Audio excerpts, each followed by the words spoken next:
Update tayo. Uy, another $3 na naman tayo. Panalo mga lods. Ayan o. Ganda yung prediction natin.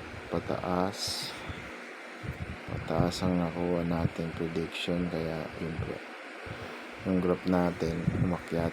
So, ayan o. Panalo, di ba? So, ngayon, ang gagawin natin, close na natin yan mga lods. Para, ayan, $4 na. Close na yan. Diba?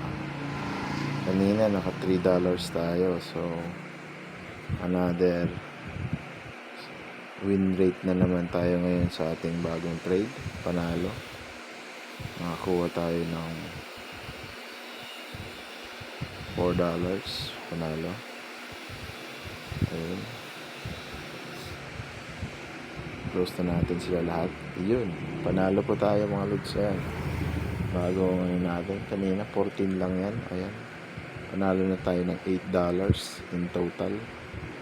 Yan na lang kasimple mag-trade dito sa Xtrend mga lods. Kung gusto niyo talaga, feel free to message me para masundan niyo yung mga trade na ginagawa ko rin. Small lang siya pero at least kumikita tayo, diba?